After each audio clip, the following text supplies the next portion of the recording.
Tu es au lit avec quelqu'un que tu désires vraiment. Tout est parfait. L'attirance, la complicité, l'envie. Pourtant, au moment où les choses deviennent intimes, quelque chose se bloque. Tu te sens tendu, distrait, ou pire, complètement éteint. Tu te demandes « Mais qu'est-ce qui cloche chez moi ?» C'est pourtant la personne qu'il me faut. Tu n'es pas seul. Des milliers de personnes vivent ce décalage entre le cœur qui veut et le corps qui ne suit pas. Et si ce n'était pas un problème de libido, ni un manque d'amour, mais simplement ton attachement qui prenait le contrôle? Dans cette vidéo, tu vas découvrir comment ton style d'attachement, ce programme émotionnel hérité de ton enfance, influence ta sexualité bien plus que tu ne le penses. Tu vas comprendre pourquoi tu fuis l'intimité, pourquoi tu te sens soudainement mal à l'aise, ou pourquoi tu te retrouves dans des relations qui ne te satisfont pas. Et surtout, tu vas repartir avec 3 techniques concrètes pour retrouver une sexualité épanouie, connectée à qui tu es vraiment. Mais avant ça, il faut dégommer un mythe. Combien de fois as-tu entendu « Si le sexe ne marche pas, c'est que l'alchimie n'y est pas » ou encore « Il faut être amoureux pour que ça fonctionne au lit ». Ces phrases, tout le monde les répète, mais elles sont fausses. Le problème, ce n'est pas le manque d'amour ou de désir. Le problème, c'est ton système d'attachement qui entre en conflit avec ta sexualité.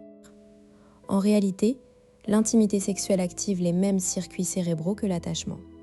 Quand tu es en sécurité avec quelqu'un, ton cerveau libère de l'ocytocine, l'hormone du lien. Mais si ton attachement est insécurisé, anxieux ou évitant, cette même intimité peut déclencher une alarme interne. Ton corps se tend, tu décroches ou tu cherches à contrôler la situation. Ce n'est pas toi, c'est ton attachement qui pilote.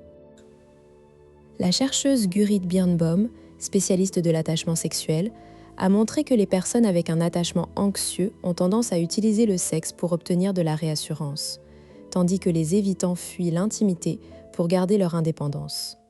Dans les 2 cas, la sexualité devient une arène où se rejouent les blessures anciennes. Prenons un cas concret. Sophie, 34 ans, architecte à Lyon. Brillante, indépendante, mais enchaîne les relations courtes. Après 3 mois, elle ressent une oppression, un besoin de fuir. Un jour, elle rencontre Marc, 38 ans, infirmier. Gentil, attentionné. Tout se passe bien jusqu'à ce que Marc lui propose un week-end en amoureux. Sophie accepte, mais la veille du départ, elle invente une excuse, une urgence au travail. Elle se sent soulagée, puis coupable. En thérapie, Sophie réalise que son attachement évitant est activé.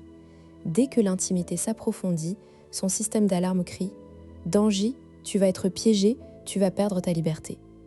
Consciemment, elle veut être en couple. Mais son corps, lui, se prépare à fuir. Résultat, elle sabote ses relations, souvent par une baisse de désir ou des prétextes professionnels. Sophie a appris à reconnaître les signaux, la sensation d'étouffement, l'envie soudaine de solitude, l'irritabilité. Elle a compris que ce n'était pas un défaut, mais un mécanisme de protection. En identifiant la peur derrière la fuite, elle a pu faire des choix conscients, rester, même inconfortable, et communiquer son besoin d'espace. Ce que vit Sophie, tu le vis peut-être aussi. Si tu es anxieux, tu cherches peut-être à vérifier que l'autre tient à toi par le sexe, ou tu te sens angoissé après un rapport si tu n'as pas eu assez de câlins ou de mots doux. Si tu es évitant, le sexe peut être un plaisir sans engagement, mais l'intimité post-coïtale te met mal à l'aise.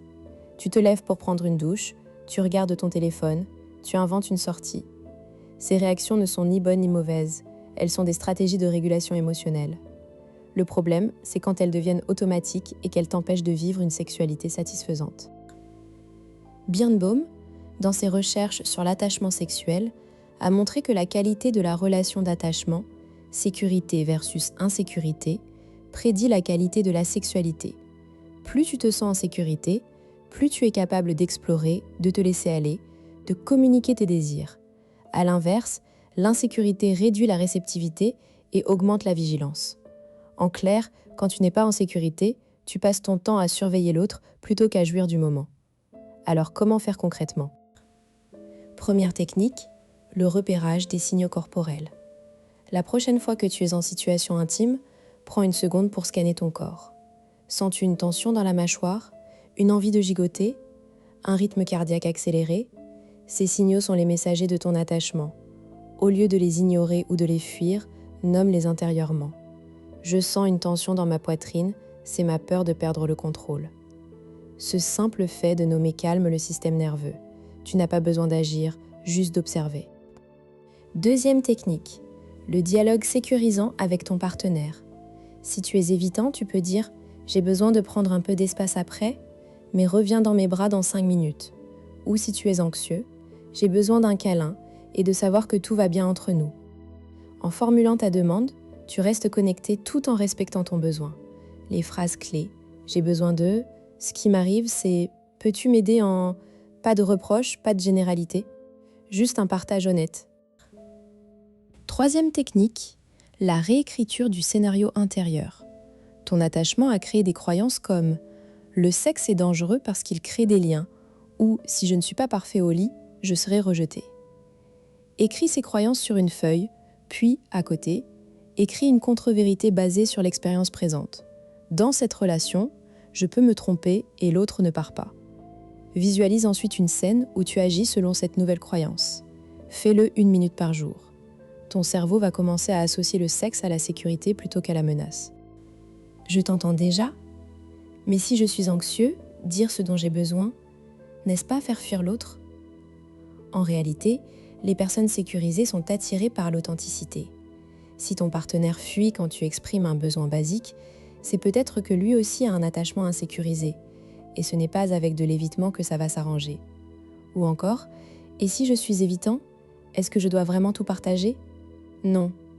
Mais reconnaître tes mécanismes te permet de faire des choix conscients plutôt que d'être piloté. Tu n'es pas obligé de tout changer du jour au lendemain.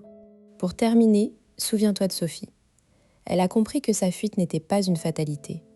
Aujourd'hui, elle est en couple depuis 2 ans avec un homme qui comprend ses besoins d'espace et elle apprend à savourer l'intimité sans panique.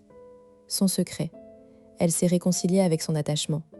Ce n'est pas un ennemi, c'est une partie d'elle qui a besoin de sécurité. Quand elle lui donne cette sécurité, la sexualité devient un espace de jeu, pas de combat. Alors, la prochaine fois que tu sens un blocage au lit, ne cherche pas du côté du désir ou de la compatibilité. Demande-toi, qu'est-ce que mon attachement raconte en ce moment? La réponse pourrait tout changer.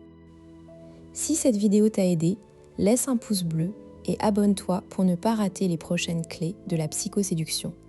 Et en attendant, prends soin de ton attachement. Lui, il prend soin de toi.